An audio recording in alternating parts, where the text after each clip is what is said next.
let's start with a look back at the weekend, the European darts match play, and wow, what a dramatic finish to what was, in terms of overall standard, a top-class event. Luke Humphries surviving match darts in the final to beat Dirk van Dijvenbode 8-7. It's a fifth career Euro Tour title for Cool Hand. He'd been in 4 Euro Tour finals this year, lost all 4, but it was fifth time lucky to get that fifth title. But with the match play now on the horizon, is this the time for Cool Hand to win that first major title?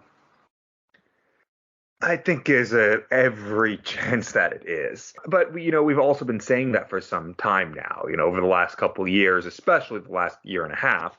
But even, going back since his first UK Open final a little over 2.5 years ago now, we've been saying it at a lot of these tournaments because, well, he's not number 5 or number 6 rather in the world by fluke. He's not a 5-time winner, only the 6th player to do that by fluke. He's not made more than half of the finals on the Euro Tour of the ones he's competed in over the last 2 years by fluke. It's because he is a brilliant player and still getting better.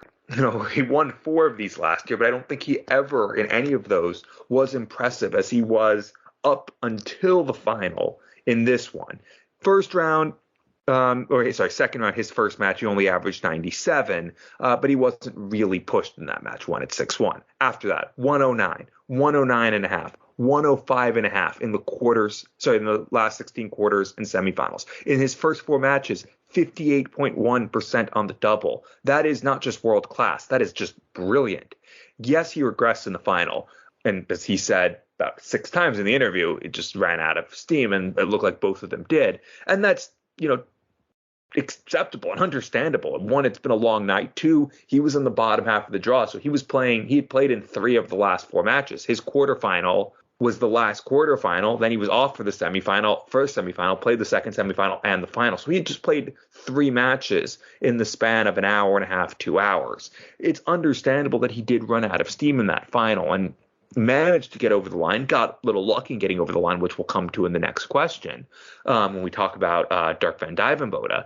But up until then, he was as dominant as we've seen anyone be on the European Tour. It's not a surprise. He's now been to the final of 4 of the last 5 Euro Tour events over the past 2.5 months. He's done everything on the big stage on the European Tour. And now the question is, when will he make that next step in a major? He's gotten closer. At the end of last year, he made the semifinals in Wolverhampton. He made the semifinals in Minehead before playing himself out of the Premier League with an early exit in the World Championship, an early exit in some World Series events, and a early exit, his first match in the Masters. But he's only better now than he was then. And entering the World Championship, entering the Masters, entering the UK Open, he was considered undeniably the best player who had yet to win a major. There are other people in that conversation, and there are players who've done pretty well this year on the European Tour in that conversation. Dirk van Dijvenbode, for instance, making a pair of Euro Tour finals this year, having made 2 major finals as well over the last few years. Dave Chisnell having won 2 Euro Tours this year. But Luke Humphries is the highest ranked player ever to win a major currently, and I think unquestionably the best. And this weekend in Thiers helped prove that. Is this his time? We'll see. He's got to come in confident. He's got to come in with belief, and that can only help him. He also has a relatively favorable first round draw, which will help get some of those nerves out of the way. Jose de Sal says he is playing better than he was earlier in the year and late last year, but he's not playing at the level he was a couple years ago when he won his major, when he was a Premier League player, when he was a contender week in, week out, when he was leading the entire tour in the Players' Championship events and averages and throwing in 103s and 104s for fun. He's not playing at that level right now. Luke Humphries is. He is in the best position going into a major I think that he has ever been in, because he has that little bit of additional experience at the back end of majors that he didn't have when he was on this run last year. And I think he's also just improved his consistency in A game a little bit more. 5 Euro Tour finals already this year from 8 events that he's competed in, 4 from the last 5. That is brilliant. It's can he take the next step? I don't know if he will. We'll talk about that over the next couple weeks. But is it his time? I think it is his time. It's just, will he actually go and do it? Hard to argue against any of that. Luke Humphries, he's a name that for a couple of years now has been in the mix when these major tournaments have come around and we've been looking ahead to them. Other people have been giving their predictions on how they're going to play out. Many have backed him to win these majors. I think it was the match play, I want to say 2 years ago, his debut 2021.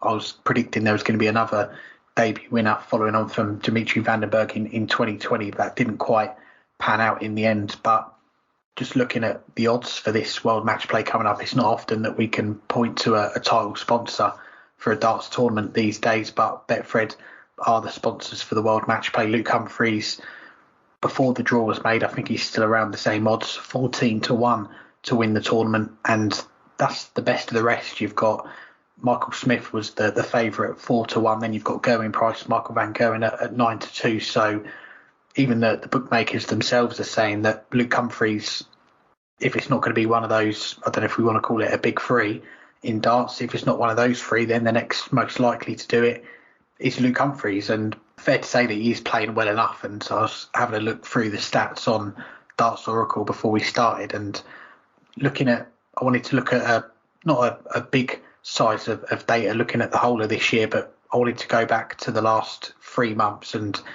from the end of April, so the Dutch Darts Championship, which Dave Chisnell beat Luke Humphries in the final of that one, from then to this past weekend. So a fair amount there. And looking at the averages, Going Price, as you'd imagine, is top 99.40.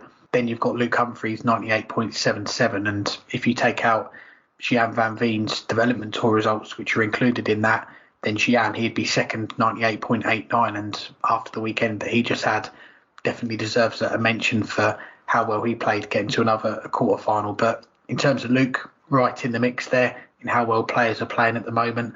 180s as well. Just looking at the PDC Senior Tour, Luke Humphries is top of that, top of the 140s, the checkout percentage, the metric for that, the last 3 months. Andrew Gilding is top of that, 45.93%. Then you've got Mike De Decker, one of our guests on the show, 45.29. Michael Smith, just under 44%, and Luke Humphries fourth on that list on 42%. So all three of those stats there, the averages, the 180s, the 140s, the checkouts, Luke Humphries is top or near to the top of those lists. So if you're high on all those stats, you're going to give yourself a good chance. And you mentioned how he played at the weekend as well. Some of those averages, okay, was a little bit lucky in the final. He said it himself to survive those match darts. And you look at the average in the end, 93 average in that final, but the 4 finals that he lost, the average is 96, 96, 101, 104. So he's been playing well in these finals. It's not like he's not been turning up, and maybe he was due a little bit of luck. But is this going to be the time for Luke Humphries? I think he's playing well enough. If he can bring the game that he's been playing over the last 3 months to Blackpool, he is going to be a contender. So for me, it's whether he can put it all together for that 1 week. Maybe he does blitz through the field, or maybe he gets a little bit of luck on the way, which might have been missing at times. But it could be this month. It could be the Winter Gardens when he does win that first major. And I think not many people would be surprised if it is him lifting the Phil Taylor Trophy this year.